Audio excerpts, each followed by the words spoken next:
Hey y'all, in yesterday's video I showed you how I make homemade fried chicken nuggets. Well, today I'm going to show you how I make pan gravy using a little bit of the oil that I fried the chicken in, plus some flour and a dash of salt and pepper. Y'all, it is wonderful and it goes perfect over rice. You can't beat rice and gravy. So to make the gravy, I have my pan set on medium heat and I'm going to add a couple tablespoons of the oil that I use to fry the chicken in.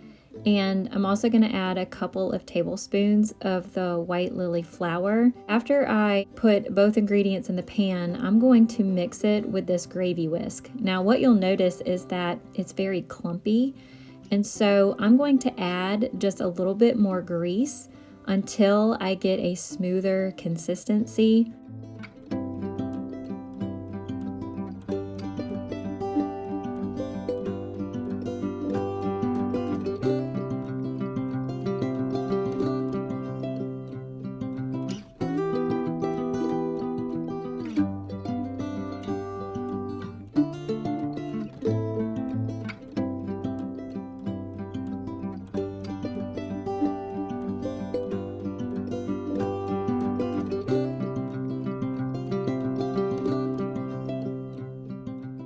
So after I made this roux, I decided to add in 1 more tablespoon of flour and a little bit more of the oil because I wanted to make sure that I had plenty of gravy, not just for tonight's dinner, but for leftovers for a few more days to come because this gravy is so good, y'all.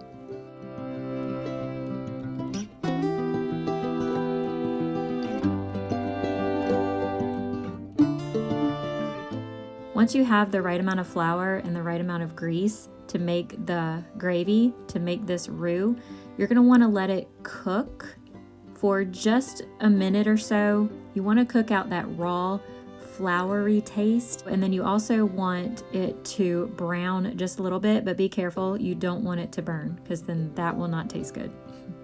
So as we're letting this roux brown up a little bit, I'm going to add in salt and pepper, and you add in as much salt and pepper as you would like, and I would taste it as you make it just to see if the seasoning is just right for you.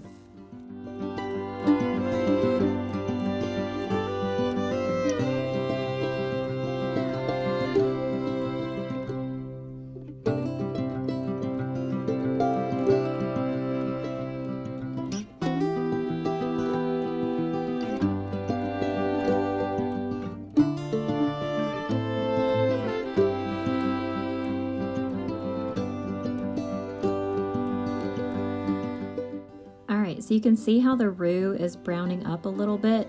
So at this point, I'm going to be adding in 2% milk. And I'm going to continuously stir as I add the milk. Now you'll want to add it in slowly, and you'll notice that at first it'll be really thick, but you're just going to keep adding slowly until you get a smooth consistency.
Once I have my gravy at the thickness that I want it, I'm gonna turn the heat off, and I'm just gonna leave the pan on the heat because I want my gravy to stay warm, but I want the cooking to stop.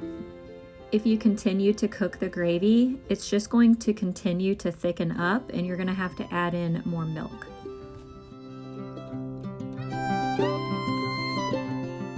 Well, all right, y'all, my gravy is done and it's time to eat. All right, y'all, it is time to eat. So I have my Tennessee onions already here on the plate, and I'm gonna load it up with this other goody stuff. Goody stuff, does that make sense? That Sure. Good stuff.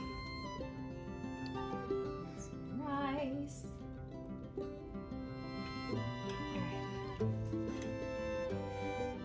And the gravy.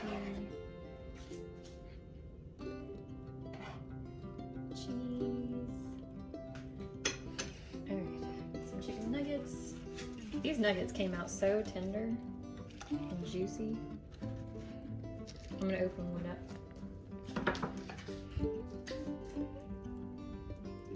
Look how juicy, like, can you get it? Probably can't see, come in the light. It's still hot. Anyways, it's juicy. I can't open it because it's still hot. Okay. Alright, get some pasta salad. Now this is not homemade pasta salad, this was that, what was it called?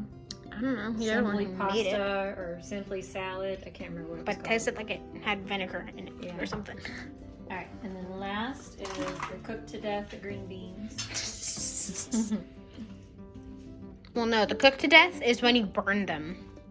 Yeah, well, you're not supposed to burn them because then they taste icky. No, I know, but that one time you accidentally burned them because you left the oven on. Yeah, it was. No, well, I got distracted. I wasn't paying attention. That was still the burnt. Oh, that's right. No, yeah. That one time, yeah, we were sitting down to eat and we're like, it had been like a little while. We're like, what is that noise? And I had left the pot of beans on and burnt them. But at least we got some before they got burnt. Okay.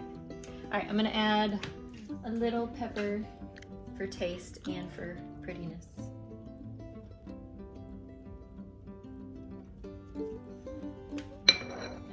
And a little bit of salt.